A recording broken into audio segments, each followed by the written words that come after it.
Good evening, everyone. How are we doing this evening? It's been a busy day for me in front of the laptop, so please excuse me if I start making no sense whatsoever.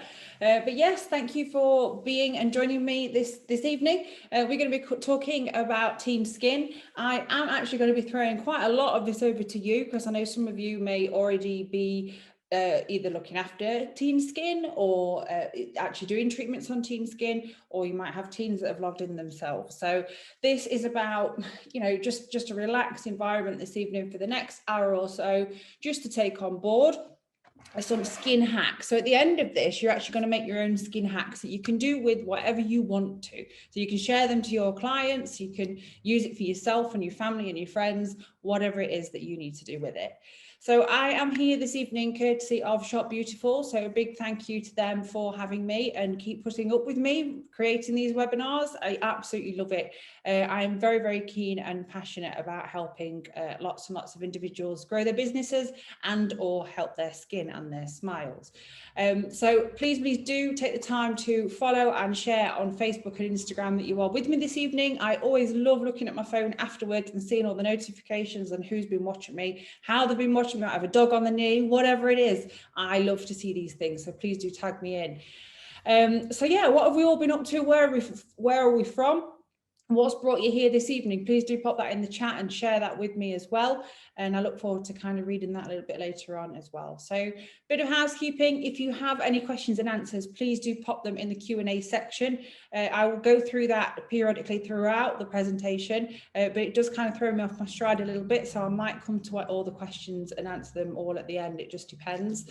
So let's see how it goes. But anything that's burning question that I don't answer, my email address will be at the end, but you can access me via Shop Beautiful as well. So without further ado, let's progress through this evening and see what it's got in store. So you just put about an hour aside, leave the kids screaming in the other room, whatever it is that you're doing, and just be with me for the next hour or so. That will be fantastic. I know some of you that are watching this might be watching it on a replay. So hello to you guys too. Thank you for watching this and joining me as well. Okay, so the objectives of this evening, again, you're going to get more from this as a live session as opposed to the replay. So it's great that you've joined me here live as well. So please don't just log off and then go and have your tea. I don't want that. So yeah, you're going to get more from this live session because we're going to refresh on the anatomy of the skin. We're going to explore teen skin concerns as well. We're going to look to identify home care and professional considerations. And we are actually going to create our own top 5 teen skin hacks this evening. And I want you guys to go with this and put them out on social media and tag me in, tag Shop Beautiful in. Think about the products that you're going to use. You know, I am not product related in terms of how this talk is this evening. The guys at Shop Beautiful know this. Although I do use products in my clinic, I am not brand heavy when I do my training. I think about the anatomy, I think about how things work and why things work. And if that backs up a certain product, then yes, sure, I might mention that. But again, my training isn't brand heavy, so you're not going to have brands thrown at you. The great thing with Shop Beautiful is they have lots and lots of different brands available to you, and what I'm arming you with is the choice of ingredients. I call them skin ingredients. So there's certain things you want to be thinking about, in particular with teen skin as well, and not just product, professional treatments potentially. We're going to explore that a little bit as well, and again, these skin hacks that you can get out there on social media and help your clients potentially both before and after we can see them again. So a little bit about me. My name is Annette Matthews. My background is actually dentistry. I'm a dental hygienist, dental therapist, but I have my own skin and aesthetic clinic. Well, I call it a wellness centre now because we've got lots and lots of things going on. I'm currently studying a master's in cosmetic medicine and aesthetics, so that's keeping me very busy, but absolutely loving it. Every day is a school day. I am not here in any sense because I know everything. I absolutely don't. Who does? But I'm here because I want to help you guys with your businesses, with your skin, whoever it is that's logging in. I know obviously these Zoom invites go far and wide. So if there's anything you take from this today, then hopefully it's the fact that you can take on board what I'm saying and you've got some key messages to take home with you. So yeah, thank you for joining me this evening. Always a pleasure. As always, we're going to start with the anatomy of the skin. I do hope you've got yourself a drink as well. I'll not burn myself and try and drink mine too soon. We're going to start with the anatomy of the skin. So when the skin is functioning properly in its rightful way, it is there to protect us. It is there to provide sensation. It's there to help regulate heat as well. So when we're hot, we sweat. When we shiver, we are cold. This is all down to the skin and this amazing, exciting organ that we tend to not think about too much in terms of, you know, self-care and things like that as well. Storage and synthesis and control of evaporation as well. So there are certain conditions, certain treatments, certain individuals like teenagers that are going through different menopausal changes, and we see, you know, a difference in the skin ultimately as well because of all of these things, and it may be not functioning properly. We can excrete things, so toxins and also other things that we don't want underneath there. And we can absorb things. So that's where your products come in and your professional treatments come in that are going to make a difference to the skin as well. Water resistant. So skin, remember, I'm talking about skin that is functioning at 100%. You know, that is very rare to see because there tends to be some sort of inclination or problem with the skin, in particular with teen skin, which we're going to be focusing on today. An important one, a vain one, a vanity side of things is the aesthetics and communication, okay? So living in the dental world that I do live for some part of my career and some part of my working week, I see a lot of individuals that are coming through with orthodontic appliances on, you know, braces and things like that as well. And their skin is absolutely terrible. So not only have they got really poor skin quality, they're also really, really conscious about their mouth. I mean, I have a fixed appliance in right now, so I'm trying to tell people that you don't need to think like that. But we know this happens. We're going to touch on this evening as well with the likes of body dysmorphia, just so we have it in the back of our minds at all times as well. It affects how we communicate. You know, I've noticed since I started doing more webinars during lockdown, and that's when I realized I hated my own teeth. So I'm guilty of this. So that's when I decided to have an appliance and get them fixed and sorted. And that it affects how we communicate. Because when I watched playbacks of myself, then I was like, oh, I need to get that sorted. So, you know, if it happens to me, it can happen to anybody. So it does affect how you want to communicate, and it is connected to our emotions. And in particular, when we have, you know, teens going through lots and lots of changes, pre, post, and during puberty, we have a huge impact on this huge organ, the largest organ of the body, that is responsible for lots and lots of things. And for it to function properly, all of these things need to be in place. And as we will see as we go through, that tends not to be the case with the likes of teenage, pre and post-pubescent skin. Okay, so I always use this slide. As you can see, I've used this image twice because I just really want to home in on the fact that we are talking about a super special organ here. There is so much that goes on, okay? And this, you know, when we think of healthy skin, we're given these animations of skin, and it's like, here you go, this is what skin should look like. But when we're seeing clients, or when we look in the mirror, what do we see? We don't see a 3D animation. We see symptoms. We see clients with concerns. We see, you know, someone might contact us because of a certain condition and things that are getting them down in terms of their skin.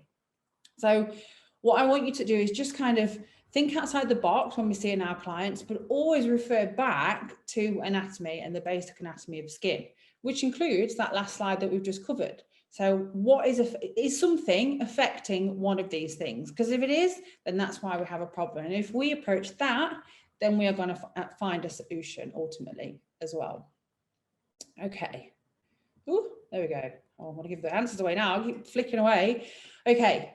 Top teen skin concerns. I know there's very few of you on here live now. I've just had a look. Hit me with some in the chat, or the Q&A. Chat would be better. Just drop it into the chat for me. I'll have a little drink and then I'll have a look at those. So top teen skin concerns do you see, or do you have? Are you a teenager that's logged on? You've been given this link and you want to learn a bit more about your skin? Are you a clinician, you know, with your own clinic? What is it? What are the top teen skin concerns that you find, know, and have? Perfect. I love it when I see that red dot flying up, because sometimes when I do this and it doesn't, it's a little bit awkward and I have to think of them all myself. Okay, let's have a look. So we've got acne, spots, sebum. Okay, so sebum's the oil that we produce that makes our skin greasy, and we need some of that. We'll come on to that a little bit later on. Spots, acne, blackheads. Yeah, okay, perfect. I'm really, really glad this is what you're saying, because this is pretty much what we're going to cover this evening as well. If someone would have thrown something else in, then I'd have just had to wing it a little bit, but we'd have done there. So yeah, shiny, yeah, absolutely. And remember that. Remember, when you are marketing these things to your clients and you're thinking about procedures and treatments, that you need to consider what they're searching for. So their concern might be shiny skin. They don't want shiny skin. Me personally, now I'm older, I love having a sheen and a shine to my skin. It makes me feel healthy. But when I was younger, I absolutely hated that as well. So think about this when we're marketing treatments in general. Another one Sophia has just said, actually, post-inflammatory hyperpigmentation. If you don't know what that is, you will do by the end of this evening. So that's one take-home message you're going to take with you. So what is post-inflammatory hyperpigmentation? We're going to cover that a little bit later on. And Debbie has just mentioned blocked pores, sensitivity, yeah, blackheads as well. Perfect. Fantastic. Here we go. Here's one I made earlier, and I didn't even read your content. I've not been typing that in the background, but these are the sort of things that I'm seeing from my clients as well. So those of you that are tuning in because you're concerned about your skin, those of you that are tuning in because you've got clients that are concerned about your skin, it doesn't matter. Just make this resonate with you. We have acne. That was one of the big ones that came up. Pigmentation in terms of post-inflammatory hyperpigmentation. I'm going to come back onto that in just a second. That's going to affect the skin tone though. So pigmentation and skin tone kind of sits hand in hand. Dry, irritated and over-scrubbed skin. Are we seeing a touch of rosacea when that happens? We know rosacea is actually a medically diagnosed condition, but what are we seeing? Are we seeing open pores? Are we seeing blocked pores? Have we got oily skin? Have we got overproduced oily skin because the skin's actually dehydrated? Okay, so these are the sort of things we need to be thinking about. Poor home habits, we're going to come on to that as well, and diet and health considerations. We're not nutritionists, some of us might be, but we need to make sure that we understand the fundamentals of skin and body and systemic health to get the best results from anything that we do, okay? We know on any diet, it's 80% diet and 20% exercise. It is a massive, massive source of what's going on inside our bodies as well. So that is definitely a webinar for another day, and or me to lean on peers that know a little bit more about that subject as well, because that's what I do. In my clinic, if I'm presented with someone who I really feel is going to be a challenge, I will lean on other people around me to help as well. And there is no shame in that.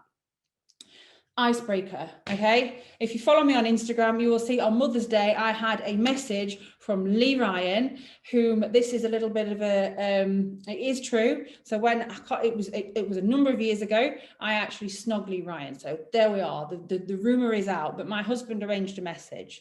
The reason I put this on there is because this is when I was a teenager, really. So I just wanted to break the ice a little bit and get you thinking about me. I did have teenage skin. The next slide will make a bit more sense. It's a bit more relevant. Anyone else used to pluck the life out of their eyebrows? This is really showing our age now. If you did, raise your hands or pop it in the chat. Anybody else used to put TCP on their spots? I used to walk around smelling like this. You know, I used to scrub the hell out of my skin. I used to apply these charcoal things to my skin. I used to get really bad back spots, back knee. I used to get on my face, in my T-zone. I used to have super oily skin. Something I missed out on this. Can you remember those mattifying pads? Those you put on your skin. I think they're still there. You can get them. I've seen them in Benefit behind the counter, and you just peel off and all your oil comes off on there as well. Okay. Horrendous. But here we are, and look where I am now. Okay, so if I'd have known then what I know now, it makes a massive difference to what we are around and the generation that we're in as well. What we did on our skin when we were that age, we can assume, well, I was all right, it's fine. So, you know, the teenage, oh, it'll just be all right. But the fact of the matter is prevention is key. And we're going to come on to that a little bit. So yeah, I'm glad that resonated with some of you. The pressures and the generations have changed somewhat massively. And we need to address that. There's so much peer pressure, there's so much social pressure on these individuals, and makeup application has certainly changed since I did it.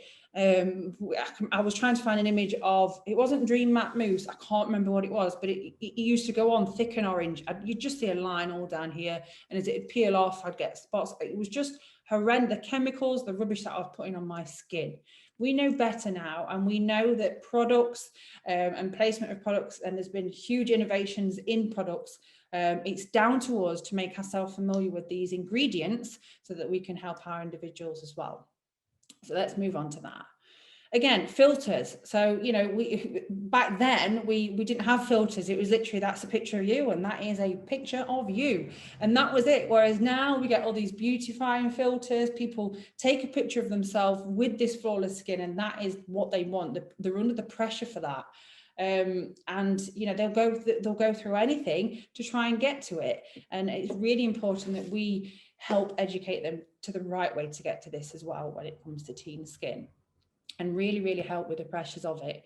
So social pressures, I've mentioned this, we've got the filters, makeup tutorials. I'm not going to name names, but there are makeup academies around me. I've been in them, I've been to launch events, I've been to places, and I've seen young girls in the chair having all the makeup done. They have to come in with no makeup on. And they're there with the hood up, they're like this, they're walking in, they are really, and then they're sitting there with the mirror, everything around there. And then they have this mask that's put on their face, and they just feel alive with it. Now, my biggest achievement is my clients are walking away not wearing makeup every day. They're still wearing something, which we're going to come on to. But, you know, why would we want to conform to those sort of pressure? I mean, it's great for an event and something nice. Of course it is. But the other consideration is the quality of makeup we're putting on our skin. And these purchases that are available everywhere now. I mean, my daughter is 11. She's got a Go Henry card. I don't know if you've seen them, she's nearly 12. And she buys stuff, all, you know, there's stuff coming to the house all the time. Like, what is this rubbish that you are going to put on your skin? So it's down to us to really, really help educate them. And no, we're not asking them to spend a fortune on all these professional products. We're just getting them to think twice before they're putting something on their skin. And all too real and all too relevant, we definitely need to consider the likes of body dysmorphic disorder, because, you know, again, I'm probably guilty of a little bit of this in terms of looking back at myself and not being happy with my appliance and my teeth. So we just need to make sure that we are aware of this and have this in the background of our knowledge. And if it is something that we feel may be a danger to this individual, we need to action on that as well. But I'm sure, again, that's you know, more content that we can create for you guys as well. I was in another meeting today and we were talking about something completely different, and this came to me, really liked it, so I've just threw it on this webinar this evening as well. Prevention to protect and education to eliminate. I absolutely love that. If you want to screenshot it and get it out there, please do. But let me just expand on it a little bit, just so you kind of understand where I'm going with it. Are skin problems preventable? In short, not always, no, because we know, or hopefully we do know, there's many reasons why skin problems occur. So if there's some of you are tuned in because you have skin problems, it's going to be a multifaceted reason why it is there. So it is important that we get to the bottom of that. And we do that by consultation. We do that by listening, okay? Can you remember that oil that we used to pat off our skin with those pads? That's telling us something. Those of us that know about skin, we should know what that is telling us if there's an overproduction of oil. We need to make sure that we are in tune with what's going on with our client's skin and listen to what they're saying. So it is a case of a bit of a skin diary. I do, you know, clients look at me gone out when I ask them to do it, but I'm like, just tell me about what your skin is like on certain days, times of the month as well. How is that going to have an issue and cause problem? So we need to prevent further, so this is the prevention aspect, prevent further lipid barrier damage and prevent bacteria formation within the dermis. So bacteria is responsible for acne, okay? Acne, which was one of the primary concerns, excuse me, that you guys picked up on in the chat. Just bear with me 1 second, I need a drink. There we go, my mouth was sticking together, not a good look. We need to encourage good skin cell turnover. So those of you that are listening that don't know, and even those of you that do, we know our skin has a metabolism. It turns over, and that's a natural process that happens. As we get older, it slows down. If we're not looking after our skin properly, it can slow down. That removal of dead skin is going to happen generally, but if we've got a build up and or the skin isn't functioning in the right way that it should, like we did on the first slide, then we're going to run into a problem. We need to encourage regular controlled sebum production. So sebum is produced, you'll see on the next slide, and it's there to protect our skin, but it can also go the complete opposite way as well, okay? We don't want to scrub it all off. So those of you that are listening that might be doing that, you need to stop, okay? We don't want to use baby wipe. We don't want to go down the route of all of this. And we'll come on to this as we go through this evening. We need to control and maintain the skin's pH. So back to A-level or GCSE biology, whatever. I used to sit there rolling my eyes. This is not relevant to life. Well, actually it is, Annette, now, because this is all coming back to you. The control and maintenance of the skin's pH is so important, because how many clients come to us, or how many clients are out there now, whoever's listening to this, who can only use soap and water on their skin? That's all they can use. Anything else that they use causes a huge, huge problem. They start to break out, they have dryness, they get peeling, they get flaky, whatever. Okay, how many have clients like that? Show me hands. I like to see hands if you do, but generally we see clients like that all the time. Okay, so how do we resonate with them? We educate. Okay, so we educate to eliminate. So we are thinking about the pH. The pH of the skin is around about 4.75 to 5.75 ish. Water sits at 7 and soap is around about 8. So you imagine you've got somebody, pH of the skin is here, they've been washing the skin since day dot with this, and this is where the skin's going to sit then. When we bring it back down to here, we're going to have a few bumps along the road. So sometimes it's about telling the patient what to expect, and that's as a purge. So new products and things like that can, you can get something called a purge where that breakout starts. And we need to make sure that we intervene with professional treatments as and when we can at that point as well.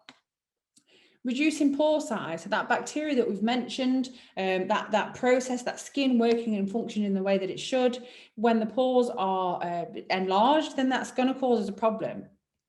Three different things. We're going to get more secretion of moisture that we need underneath the skin. We're going to get more secretion of the sebum, and we're also going to get issues with bacteria and things like that as well. Okay. We need to prevent something called TOOL, which is transepidermal water loss. That's where moisture, which we have underneath our skin, which we actually need, it acts as an antioxidant, it acts to move things around where they need to be, and it acts to provide that plumping effect to the skin. If we lose too much oil and we lose too much moisture, then that's going to affect the structure and function of the skin as well. So can we prevent all of these things? Some of them, yes, some of them are inevitable because we have, as I've mentioned on other webinars, intrinsic and extrinsic factors. So something that's happening from the inside, an example being hormones, an example being puberty, something that's happening from the outside. So you've got someone going through hormones and puberty, and they're outside on the school field doing 1,500 meter laps with nothing on their skin. You see where I'm getting with this? You know, my daughter comes back with bright red cheeks, and I'm like, did you put your SPF on this morning, darling? No, I forgot. Nightmare. Okay, so here we are. This is where it needs to start. It needs to start at that point to make a difference. And obviously, compliance is always difficult if you've got those lovely tempered teens that don't want to do as they're told, but in the right way, they'll see a benefit from it. We've just got to get them to stick with their routine and products that we may recommend. I've already answered this. So the pH of skin, I was going to ask you guys, but I've done it for you. Can anyone remember? I did say it. Let's see who was listening. Pop it in the chat. The pH of skin is...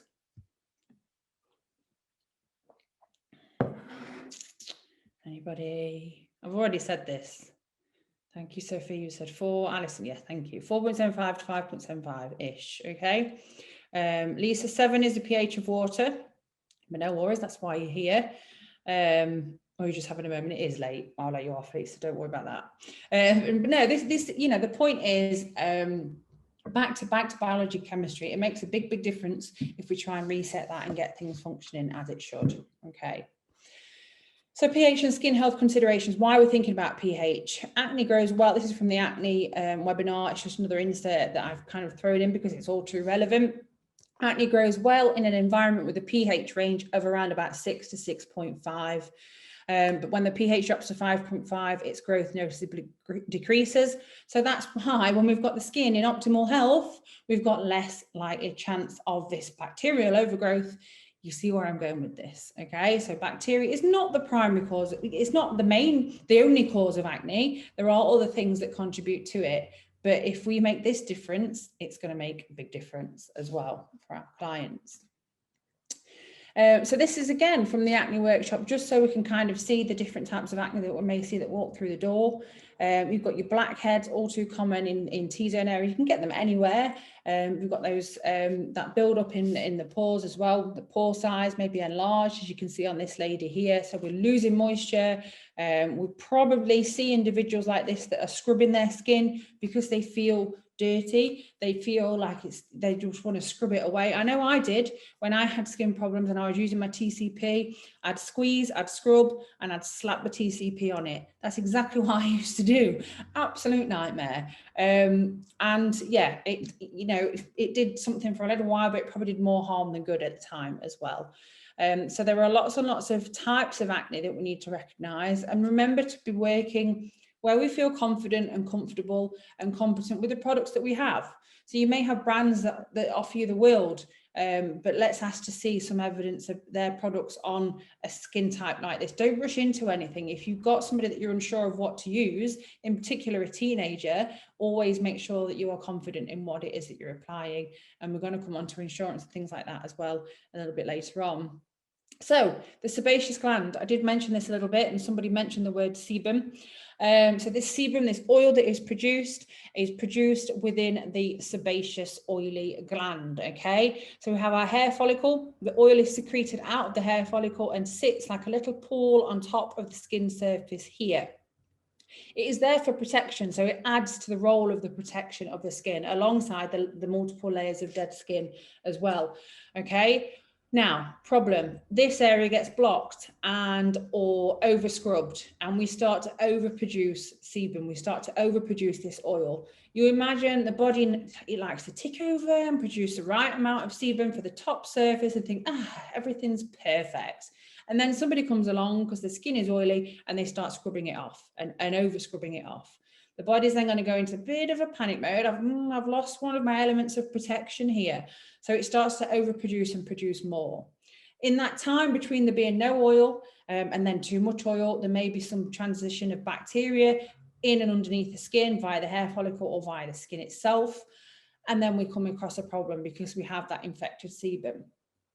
Bacteria will thrive in an area where there is more oil that is being produced. It's warm, it's wet, it's dark. It's got everything it needs with that oil as well, okay? So by over scrubbing our skin, by removing some of this essential oil that we need on our skin for skin health, we are actually causing more of a problem. So what we need to do, and somebody mentioned it, is we need to regulate the sebum production. So we need to make sure it's ticking over as it should again and not overproducing, okay? And that's done with products, with home care, with hygiene intervention, you know what, with education more than anything. Because 9 times out of 10, it's something extrinsic that's potentially triggered this and kicked this off. And yes, hormones play a huge, huge role in this, but usually it's the two together that will have a negative impact on the skin. So I'm going to put it out there. How do you currently treat problem teen skin? Let's put it out to the room and see what everybody's doing. Because what I'm doing, it isn't perfect. What I'm doing is not exactly but it works for me. So I'm just curious to see what everyone else is doing, really. So please do tell me if you even treat any teens at the moment. What are we doing for teen skin? I hope everybody's going to start by saying home care and prevention and SPF. Salicylic acid, perfect. We're going to come on to that in a minute. Thank you, Ivanka. Anybody else? Proper cleansing, yeah, absolutely. Habit. New to this, but it's an area I want to get into. And Michelle, amazing. Thank you for coming on today. Hopefully you're enjoying it. And welcome. Gel-based cleanser. Yeah, so, we start with the basics, okay? Light therapy, amazing. That's going to come up as well. Salicylic, hygiene with flannels. Thank you, Sophia. Yeah, perfect. Educate them and use an appropriate cleanser and exfoliator. Be careful with the exfoliator. Tone is important as well. Remember, if we're washing the skin with a good quality cleanser and water, remember the pH of the skin. That's why we need that toner to bring it back to where it needs to be. Interestingly, Lisa has said rather a controversial one, which is a blackhead tool. Okay, I'm not a fan of those, but I know we need to be aware that our clients are potentially using this as well. Okay, in forms of professional treatments, then yeah, it's certainly something that we can use.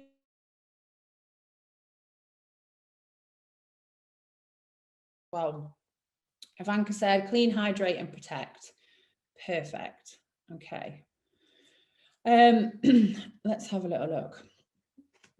Oh, hang on. Sorry, I think my Wi-Fi has just gone a little bit crazy. Hopefully you can all still hear me. I've just had a message say it's unstable. That's never good. So key skin ingredients. This is what I mentioned to you. So skin ingredients, what are we looking for? In relation to what we've learned this evening already, hopefully you'll know, and we find that teens tend to have oily skin. So we're looking for something that's oil soluble, which means it's going to work its way through that oil and help underneath where it needs to be. It's going to regulate the sebum production as well. So sebum regulation, as you can see a little bit later on down the line. Barrier replacing. So remember I mentioned this barrier is there for protection and prevention, and then we're scrubbing it away. And or if we've had multiple breakouts, we're then actually losing moisture from the area of broken skin as well. Bacteriostatic, so it needs to help not eliminate completely, because we know that's never really going to happen, but we need to help control the amount of bacteria that's around. Anti-inflammatory properties, so we need to help remove the inflammation. So if we have a buildup of bacteria underneath the skin, the body's natural response is to send the worker bees in there to help get rid of it, and we need to help put products in there that have anti-inflammatory action as well. Remember, we need to encourage skin cell renewal. So we've got to encourage that skin cell turnover to remove the dead skin, to help remove these problem areas as well. And we mentioned obviously post-inflammatory hyperpigmentation, and I promised to expand on it, and I've just remembered that I didn't. So when we're encouraging skin cell renewal, we've got fresh new skin cells that are coming through. So post-inflammatory hyperpigmentation, it can come up as purple, black, red, whatever coloured spots on the skin. You imagine the skin, remember that rotating skin thing that I put on at the beginning, okay? You imagine that there is a constant battle in an area where the melanin is produced. Do you know what? I'm going to go back to it. I'm going to do it because I just need it on there to show you guys. So here we go. So you can see my mouse, hopefully. So this dermis is the live part here. Along here, we've got basal cells. And the basal cells are what sit alongside the melanocytes. The melanocytes produce melanin. Hopefully we know what melanin is. There's enough songs about it at the minute as well. So melanin is what gives skin, eyes and hair its colour, okay? If you imagine we've got a constant break in this area here that's penetrating the skin surface, and we've got that constant trauma to the area, this melanocyte that sits there producing pigment and just sits there ticking over, producing the right amount of pigment to protect the skin and do its little job, is going to get really disgruntled. The same as when we go on holiday and we get a tan. We come back with an amazing tan, but this melanocyte has actually been sat there in a little bit of panic mode for 2 weeks while we've been in the Seychelles. Let's dream about that. And that is why we've overproduced this pigment. So the same thing happens when it's going through trauma, any sort of trauma, be that hormonal, so you can have hormonal influenced pigmentation as well. But more often than not in our teens, we see post-inflammatory hyperpigmentation. So that is where, again, there's trauma to the skin that's caused a problem, overproduction of melanin in one area, and we get trapped melanin in the skin. So in this part, the multiple layers of the epidermis, we get trapped melanin. So by encouraging skin cell turnover, we're helping to remove this trapped melanin. And we're also educating to make sure that we're preventing further trauma to these basal cells and melanocyte cells as well, okay? So now I've got to go all the way back to where we just were, because I needed that little diagram to show you, because that's how I roll. Okay, so where were we? Talked about the sebum, you told me what you were doing, key skin ingredients.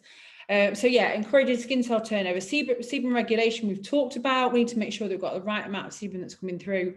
Skin tone improving, that's going to come hand in hand with the skin cell renewal, and obviously, you know, products that we can think about that are going to give that overall definition to the face.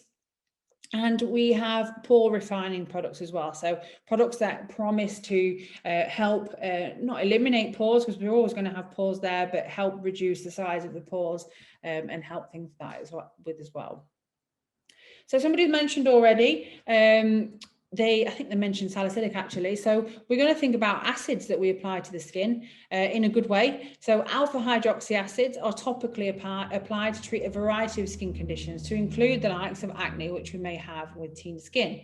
They're going to do quite a lot of what we've just said, okay? They are going to help exfoliate the skin. They're going to help decrease skin oil production. They're going to help by reducing bacteria. They're going to help decreasing hyperpigmentation. So that's where your melanocytes are too hyperactive and they're making too much color, too much pigment to that area. So something's kicked them off, okay? Like acne and or other causes. Even hormones, again, you know, that's something that is going to add to the detriment of teen skin as well. Promoting the penetration of other acne medications as well. And obviously, you know, if we're using these sort of products, removing the dead skin cells, then other things that we're putting on are going to be able to penetrate the skin that little bit better as well, depending on what the brands promise. Alpha hydroxy acids at concentrations of 10% or less are found in over-the-counter treatments for acne. So yeah, you can definitely consider your AHAs, but you need to be careful from experience with teen skin. Because obviously it can be a little bit too harsh. And I found that out from experience. So you will maybe just need to address it in a timely manner and just see how their skin adapts to any home care that you implement with these products in, and certainly professional procedures and treatments if that's what you intend to do, which we're going to come on to. So beta hydroxy acid. So alpha hydroxy acid work from the bottom up. So they're quite small, usually quite small molecules. They work their way down to the bottom. There are some that are larger than others, and they work from the inside out. And then you have your beta hydroxy acid, which works from the top down, okay? So your beta hydroxy acids are the likes of your salicylic. So somebody mentioned that, okay? So this is where you might be looking through I'm speaking to the clients that are in the room, you know, BHA and AHA peel. This is why we choose the sort of peels that we put on your skin. Products contain AHAs and BHAs. This is why we'll recommend these products to you as well, okay? This is why we'll recommend professional treatments with slightly stronger versions of these products alongside what you're using at home. And it's because of the solutions that they offer. So you've got that exfoliation of the skin. So salicylic, again, it's going to encourage natural exfoliation. It's going to reduce inflammation. It's going to decrease the amount of skin oil and regulate the sebum. It's going to reduce the bacteria, and it's going to help decrease hyperpigmentation alongside promoting these other products from getting underneath the skin in a good way. Salicylic acid is derived from white willow bark. It's anti-inflammatory and it is antibacterial. Other things that you might see are the likes of citric acid and malic acids. These are AHAs and BHAs derived from the likes of citrus apples. Again, these are antioxidants and anti-aging. It's never too soon to think about this, guys. Like genuinely, if we're preventing the skin from denaturing because it's not functioning properly as it was in the first slide, then we're going to prevent the future anti-aging issues that may occur. So it's never too early to start. So SPF and repair daily. So I'll mention these guys that are out in the field with absolutely no protection on the skin and or clagged in makeup. And I'm making really stereotypical judgments here, but I'm just going back to my school days. I would put a full face of makeup on to then run 1,500 meters around a school field and look an absolute mess afterwards. Then be made to have a cold shower and then obviously nothing on my skin allowed to go back on. So, you know, we need to make sure that we are educating our teens to think about this when, you know, when they have, you know, my daughter carries a little makeup bag to school with all the essentials in and takes herself off to make sure that she's doing that. And she assures me she does, and I'm sure she does. But yeah, it's about compliance as well. But SPF every single day. That's how we need to educate our teens to be thinking, okay? Not just when it's sunny. And they don't need to slap something on that's going to make them even shinier, okay? There are so many innovative SPFs out there that are available to you guys as well in the Shop Beautiful range. We're talking about UV radiation and defense against that, but we're also talking about lipid barrier and replacement repair. There are products that have not just SPF in them, but they also have reparative nature attached to them with certain ingredients that they have in there. You'll look at things like zinc, vitamin E, vitamin C, maybe not vitamin A, but vitamin E and vitamin C definitely. It's a defense against central heating. So central heating in the schools, I know they have the windows open now because of COVID, and these extrinsic temperatures that may have, you know, from the outdoor PE sessions or when they're thrown outside at lunchtime at school as well. Then we've got the other thing that I didn't write on here, and that's masks. So they're wearing masks all day at school. So what have they got on their skin to protect it whilst they're wearing these masks? What masks are they wearing? That's another consideration that we need to make. Okay, are they wearing fabric masks? What do we know about fabric masks? Are your disposables better? Are they replacing the disposables, you know, at certain times of the day? They're not wearing the same one all day, hopefully not. But are we thinking about this as well? And these are all things and tips we can help our clients with. So SPF, there are tinted versions out there, and somebody with oily, acne prone skin, teen skin generally, I would recommend a mineral tinted SPF for a female and a mineral SPF for your male. I do have some males that use a mineral tinted. There's no qualms with that. It's not makeup. It just helps with that overall skin tone if they do have concerns about areas of post-inflammatory hyperpigmentation or patches on their skin as well. There's no shame in it whatsoever. But yeah, these tinted SPFs are much better than makeup clagging up their skin. And obviously if they are going to wear makeup, then we guide them towards the likes of mineral makeup as well. Again, look for ones with other reparative factors in to aid this lipid defense barrier. So home care, what we're going to consider. Cleanser, somebody already said some of this already. Cleanser, a pH balancer, which is like your toner. Active serums and creams that are actually going to impact the skin and make a difference to the skin health. Prevention, SPF and lipid barrier protection, because they've probably been doing things that have caused harm and detriment to their skin already, and or nothing at all to their skin. You know, in fact, it's just come to me. I remember putting toothpaste on spots as well. Anybody else? Yep. So these are all things that we without even realizing it, have probably been passed on to other generations as well. So it's down to us to now change that mindset. You know, if you just Google it, you'll see there's so many like wives' tales and myths to tell them what to do with the skin. So we need to put the fiction into fact and make sure they're doing what is right. So somebody mentioned exfoliation. I would be really, really careful about telling clients to exfoliate at home. I would just be thinking about products like a cleanser that have a gentle exfoliation process within it with the product and how it works. Because if you say exfoliate to someone at home and you give them a product that does that, they're more likely to cause more damage than good. And that's just from my experience, but you know, you might find it differently. That's my advice. If you want to do something weekly as a treat, I would recommend a mask that's going to really help treat the skin. And remove impurities as well, so you can make it a bit of a fun thing, and do the masks. I know my little girl likes it, but she's just a bit younger. As they get a bit older, they'll probably just sit in the room and do it. Hygiene considerations, we're going to come on to these. And an important one, lifestyle choices, these intrinsic measures. So what can we eat?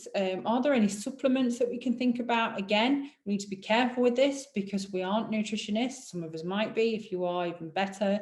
But are there things that we can think about that may potentially help the skin and the other things that are going on? Is there anything that is not quite looking right? Do we need to lean on some of the people that may be able to help? You know, and is it something that's out of your remit really? Is it something that you can actually manage? So these are all things that we need to think about when we're seeing our teenage clients. Okay, so hygiene considerations. So somebody already put one or two in the last bit of the chat that I put out there. What considerations can you think of to help your client control the amount of bacteria present in and around the skin? So we've already come to the solution that bacteria is one of the primary causes of acne, and obviously that breach in the skin and the other reasons why that happens.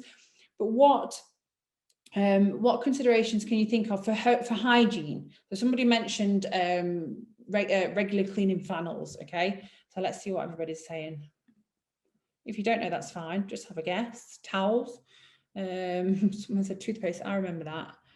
Yeah, it was Rhiannon. Wash pillowcases and flannels, towels, not touching the skin. I know you've seen me doing this tonight, haven't you? I'm really bad for that because I like to hold my chin in. But yes, touching their skin is a big one. The masks we've mentioned, clean bedding, Joy, thank you very much. Pillowcase change, Linda. Yes, absolutely. So who's got like an acne awareness FAQ sheet? Anybody?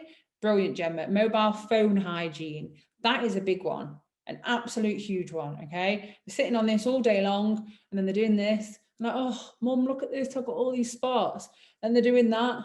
Then, you know, these are, we really need to help them home in on these little changes that they can make. So yeah, there's some really good nuggets in there. Thank you, guys. Here are mine. Hygiene with acne, so and problem skin, and this isn't just acne, this is just skin generally. We should all make sure that we're not picking areas on the skin. If we have lots of spots or a breakout and we pick it, you are then more at risk of post-inflammatory hyperpigmentation. So by picking something off and picking and squeezing, you're more likely to have damage to those deeper cells that cause that melanin production in our skin. So we do not pick. As hard as it is, we do not pick, okay? We wash hair frequently. There is acne that is related to a fungi in the skin as well. So again, you know, it may be something that we're thinking, this just isn't working. We may need to refer and speak to a GP at that point as well. But washing the hair frequently. 60 degrees, we're all a bit more aware of this because of COVID, unfortunately, but 60-degree wash is what's going to kill the majority of bacteria.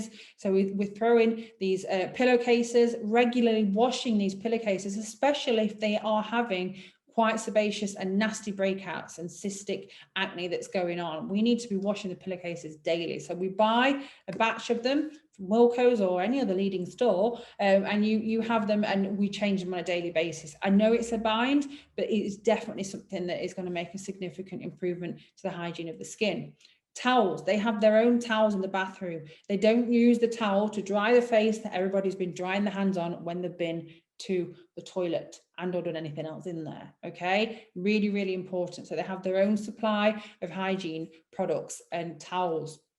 Good skin regimen, so we encourage that. You know, literally just there's so many things on TikTok, there's so many things that they can put out there and make it fun. This is what we need to see more of, the right stuff.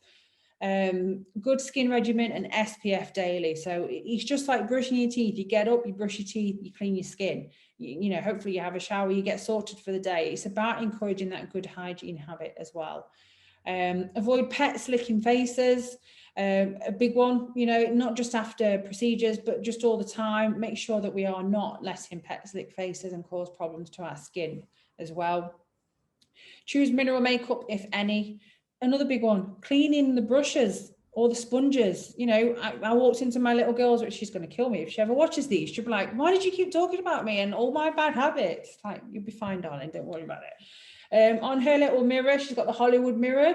And there was all these makeup sponges that were just brown. And I was like, what is going on? I've been doing tutorials. I'm like, right, so you're going to wash them before you use them again, right? Or you're going to bin them and buy some more. Well, no, it's fine, because if I wash them, it's stop. Okay, so these are all little things to make sure that we are implementing. So an amazing thing that I found, it was discovered on Dragon's Den. It's called the Style Pro, and it's a glass bowl. You put your brush in it. It's on my website as well. I don't think Shop Beautiful have it, but you'll be able to find it on Google as well. You put your brush in, it washes, cleans, and dries it in one go. Perfect little gift for a teen that is obviously makeup obsessed as well. So yeah, mineral makeup and regularly washing the brushes. Do not over exfoliate the skin. Do not scrub the skin as much as they want to and they think it's the right thing to do. The skin is oily, it feels grimy, it's something that they will want to do, but we need to discourage that in every way. The way that we're going to exfoliate is naturally and slowly and progressively with the implementation of certain products, okay?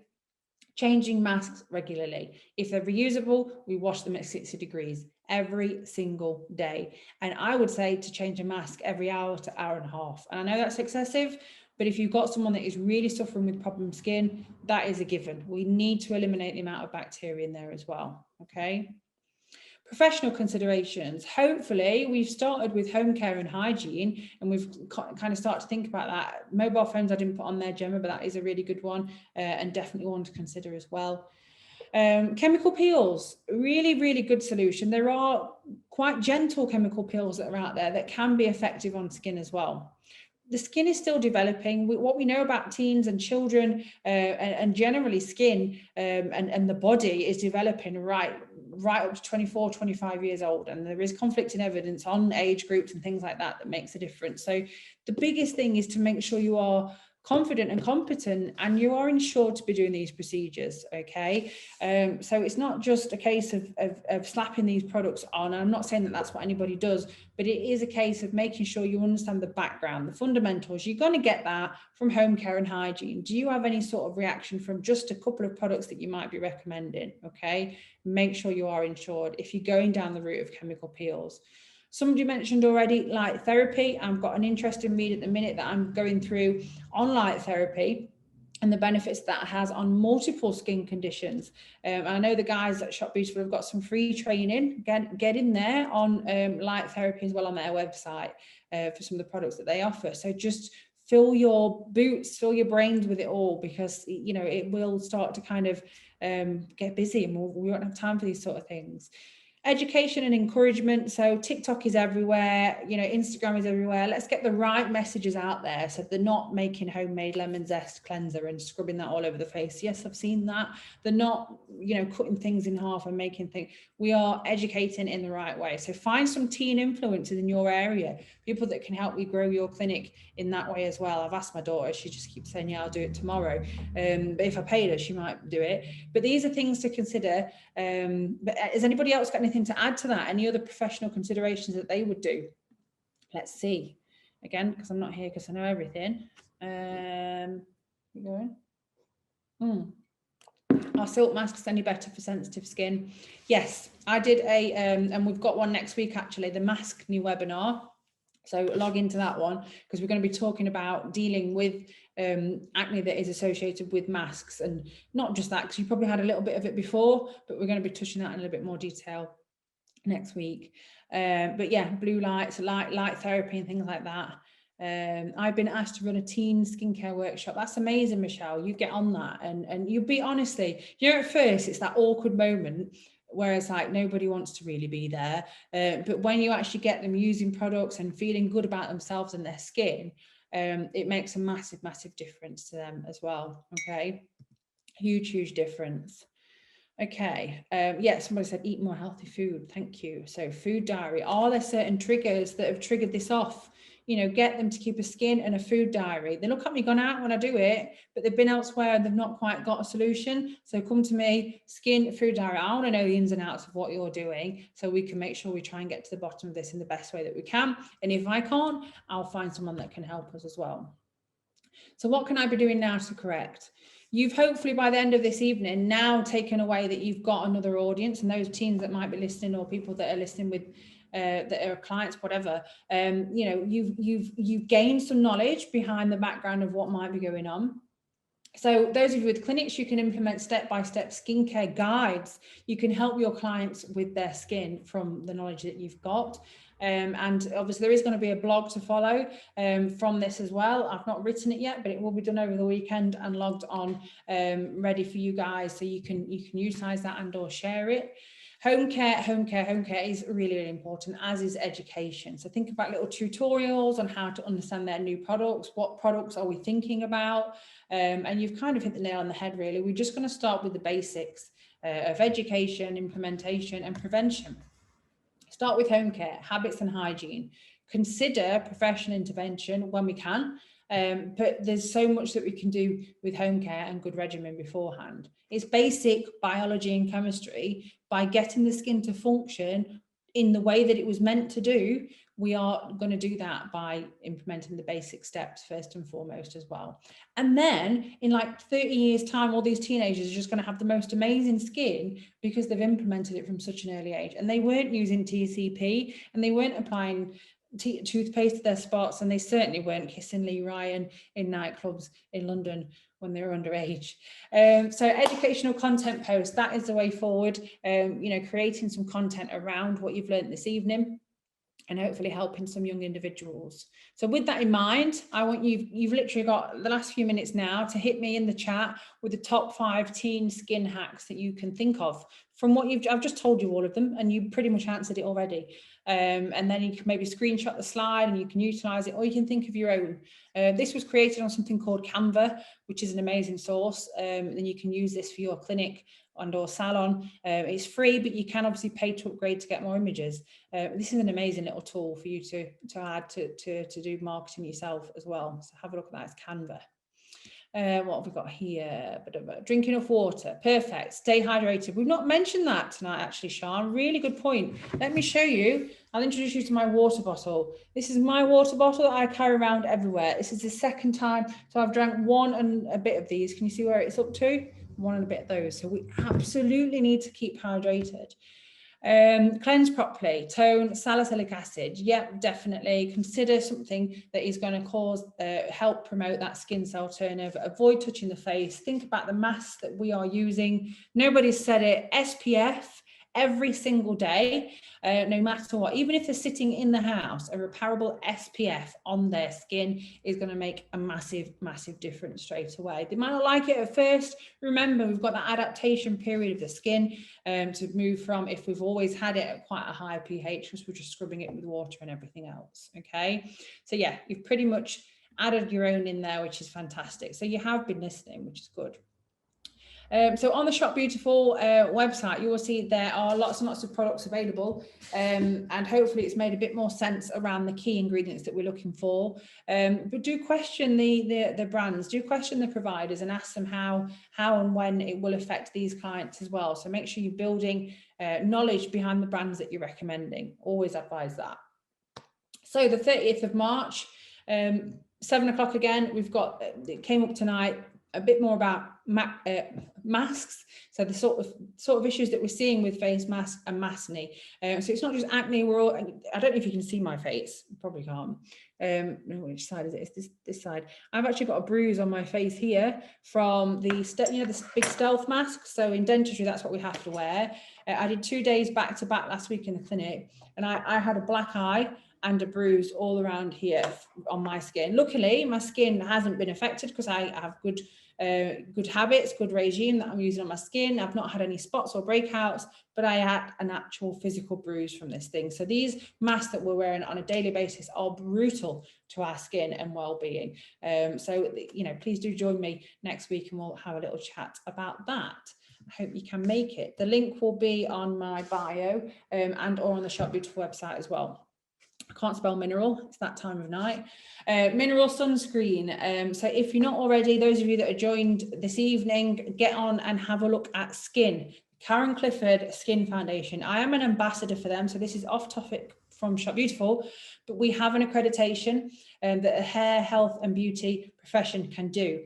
You pay for it once a year, it's a very nominal fee, but from that you are able to help and assist in the early detection of skin cancer and melanoma.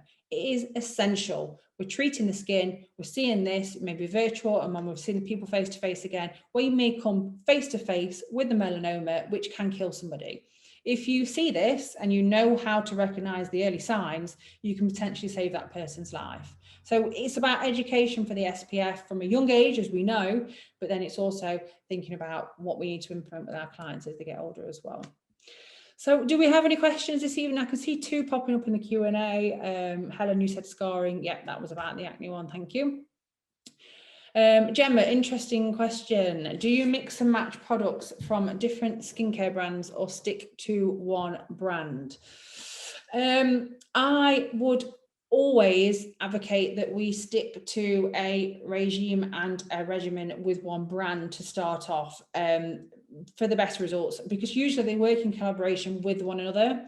What you may find, and from experience, is sometimes you'll just get a slightly different result from this band of products, and you may need to implement another product in there to make a difference. And it may just be that that brand that you usually use and turn to doesn't quite have the key ingredients with the thing that you're looking for, if that makes sense. So in answer, yes, I suppose I do potentially mix and match products, but I go from the knowledge of the ingredients that's in them and any evidence that they have behind how it's going to work on and underneath the skin as well. So I hope that has answered your question.